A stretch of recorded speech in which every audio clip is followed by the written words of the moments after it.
तो बच्चों, ये आपकी दूसरी क्लास नंबर सिस्टम की। कल हमने पूर्णांकों तक पढ़ लिया था, लेकिन एक बार फिर पूर्णांकों का रिवीजन कर लेते हैं। तो पूर्णांक किसे कहते हैं? पूर्णांक पूर्ण प्लस अंक अर्थात पूरा अंक। जैसे 1/2, 1/2। तो 1/2 को हम पूर्णांक नहीं कह सकते, क्योंकि वो पूरा अंक नहीं है। हम पूर्णांक किसे कहेंगे? जैसे 1, 2, 3, ये पूरे अंक हैं, तो इन्हें हम पूर्णांक कहेंगे। ठीक है।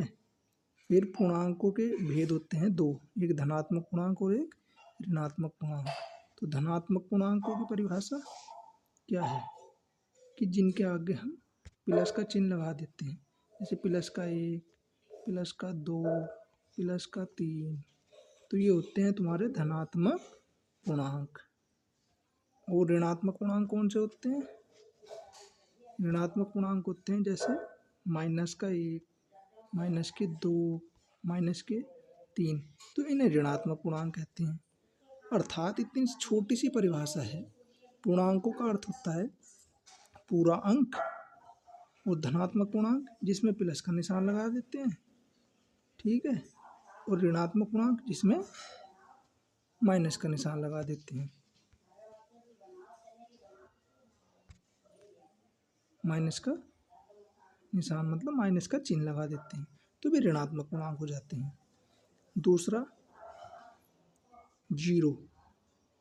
जीरो बच्चों एक पूर्णांक है, लेकिन ना तो जीरो धनात्मक पूर्णांक है, ना ही ऋणात्मक पूर्णांक है। क्योंकि देखो, जीरो को मैंने अगर माइनस के चिन्ह लगा के लिख दिया, तो क्या कोई इसकी वैल्यू है कि भाई माइनस के 0 रुपये बचे मेरे पे? मान लो हम किसी दुकान पे गए और दुकान पे उसने सामान लिखा, और या मान लो हमने कुछ उसका उधार चुकाना था, उस पर हमारे 10 रुपये थे, और हमने उसके 10 रुपये 10 के 10 रुपये दे दिए। तो क्या वो इस तरीके से लिखेगा कि भाई तुम्हारे पास मेरे माइनस के 0 रुपये बचे अब?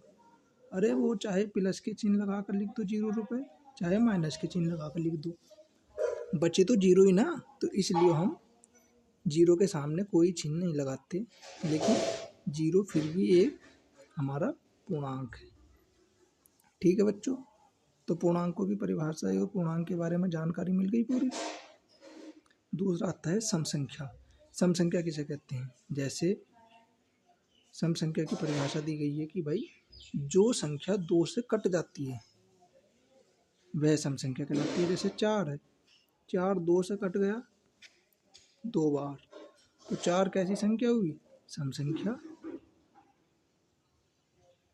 तो सम संख्या की सिंपल सी परिभाषा है, जो संख्या 2 से विभाजित हो जाती है वह सम संख्या कहलाती है। अगला विषम संख्या का परिभाषा है कि जो संख्या 2 से नहीं कटती वो विषम संख्या कहलाती है। जैसे हम 3 को लिखते हैं, तो क्या 3 2 से कटती है? नहीं कटती, मतलब विभाजित नहीं होती है। तो 3 एक विषम संख्या है। सम और विषम में भी आपको अंतर मिल चुका होगा कि सम संख्या किसे कहते हैं और विषम संख्या किसे कहते हैं। तो बच्चों, सम संख्या की सिंपल सी परिभाषा हुई कि जो संख्या 2 से कट जाती है या 2 से पूर्णतः विभाजित हो जाती है वो सम संख्या कहलाती है, और जो 2 से विभाजित नहीं होती है वह विषम संख्या कहलाती है। ठीक है बच्चों, तो आज के लिए केवल इतना ही। कल हम पढ़ेंगे अभाज्य संख्या और भाज्य संख्या किसे कहते हैं। तो हम बिल्कुल बेसिक से लेकर चल रहे हैं पहले नंबर सिस्टम को, कि छोटी छोटी परिभाषा पहले हमें पता हो कि सम संख्या किसे कहते हैं, विषम संख्या किसे कहते हैं, पूर्णांक किसे कहते हैं। तो कल हमने पढ़ा था प्राकृतिक संख्या, और आज हमने पढ़ ली पूर्णांक, धनात्मक सम संख्याएं और विषम संख्याएं। तो कल पढ़ेंगे हम अभाज्य संख्याएं और भाज्य संख्याएं। तो ठीक है बच्चों, आज के लिए केवल इतना ही। वीडियो को लाइक और शेयर करें।